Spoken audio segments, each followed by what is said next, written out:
Praise the lord. ప్రభువైన యేసుక్రీస్తు నామంలో మీ అందరికీ నా యొక్క వందనాలు. అందరూ బాగున్నారా?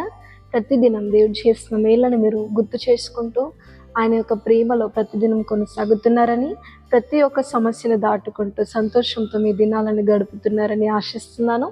మరి ఈ ఉదయకాల సమయంలో దేవుని యొక్క వాగ్దానాన్ని చదువుకుందాము. యెషయా గ్రంథము 46వ అధ్యాయము 4వ వచనము. ముదిమి వచ్చే వరకు నిన్ను ఎత్తుకున్నవాడును నేనే, తల వెంట్రుకలు నరియు వరకు నిన్ను ఎత్తుకున్నవాడును నేనే. ఆమేన్. చాలా చక్కటి వాగ్దానాన్ని దేవుడు మనకు అందించి ఉన్నాడు.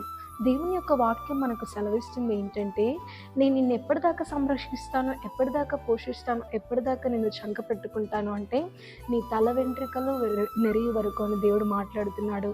1 సంవత్సరం 2 సంవత్సరాలు కాదు, తల వెంట్రుకల నెరగే వరకు. మనకు ఒక వయసు వచ్చేదాకా మాత్రమే తల్లిదండ్రుల యొక్క పూర్ణమైన ప్రేమను మనం పొందుకోగలుగుతాము. తర్వాత వయసు వచ్చిన తర్వాత మన భారం మనం మాత్రమే మోయాల్సి ఉంటుంది, భారం పెరుగుతుంది.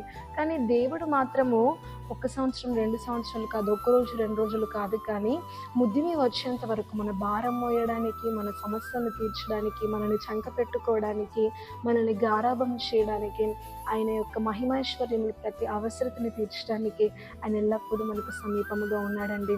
చూడండి, మీకు పరిచయం అయిన వారిలో ఎవరైనా సరే వారి ప్రేమలో మార్పు అనేది ఉంటుంది. వారి యొక్క ప్రేమలో అనేది ఖచ్చితంగా మార్పు ఉంటుంది.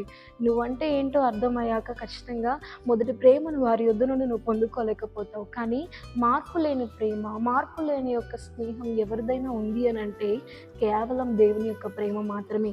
మనం ఏంటో తెలిసినప్పటికీ, మన బలహీనతలన్నీ ఆయనకు అర్థమైనప్పటికీ కూడా ప్రేమలో మార్పు రండి ఏదైతే ఉంది అంటే అది కేవలం యేసయ్య ప్రేమ. కాబట్టి ఎప్పుడైనా సరే మనుషుల ప్రేమలో నువ్వు విసుగునందినప్పుడు, మనుషుల ప్రేమ ఏంటో, మనుషుల యొక్క స్వభావం ఏంటో నీకు అర్థమైనప్పుడు నువ్వు ఎప్పుడు కూడా చింతించకూడదు. ఒకటి మాత్రం మనం గుర్తుంచుకోవాలి ఏంటంటే, నన్ను అంతం వరకు ప్రేమించేవారు ఎవరు లేకపోయినప్పటికీ ముదిమి వచ్చే వరకు, నా తల వెంట్రుకలు నెరగే వరకు మారని ప్రేమ, చంక పెట్టుకునే ప్రేమ, ఏ ప్రేమ అయితే ఉందంటే నా యేసయ్య ప్రేమ మాత్రమే అన్న కేవలం ఆదరణ కలిగిన మాటతో, మీకు ఎవరు లేకున్నా కానీ యేసయ్య ఉన్నాడు అన్న ఒక విశ్వాసంతో మీ ప్రయాణాన్ని కొనసాగించండి. మనుషుల ప్రేమను మీరు పొందుకున్నా కానీ అది కొంచెం మట్టికే ఉంటుంది, కానీ దేవుడు మీ పక్షాన ఉంటే ఖచ్చితంగా ప్రతిదీ మీకు లోబడుతుంది. ఏదైనా మీ జీవితంలో కానీ ప్రతి సమస్యను మీరు దాటుకుంటూ వెళ్ళగలుగుతారండి. మనుషుల తోడు కంటే దేవుని తోడు మనకి ఎంతో అవసరమో, అది ఎంతో బలాన్ని కూడా ఇస్తుంది. కాబట్టి ఎంత మంచి వాగ్దానాన్ని దేవుడు మనకు అందించి ఉన్నాడు. కాబట్టి ఇట్టి వాగ్దానం ద్వారా మీరు ఆదరించబడి, నాతో ఉన్నాడు యేసయ్య, నన్ను చంక పెట్టుకొని వాడు, నన్ను రక్షించేవాడు, విసుగక నా బలహీనతలను భరించి మార్పు లేని ప్రేమను నాకు పంచేవాడు నా యేసయ్య మాత్రమే అన్న విశ్వాసము మీలో కలిగి ప్రతిదినం దేవుని ప్రేమను మీరు పొందుకుందురుగాక. ఆమేన్. ప్రార్థన చేసుకుందాం. పరలోకమందున్న మా తండ్రి, నీకు మహిమ కలుగును గాక. నీ ప్రేమేంటో అయ్యా ఈరోజు మాకు బయలుపరిచినందుకు నీకు వందనాలు ప్రభువా.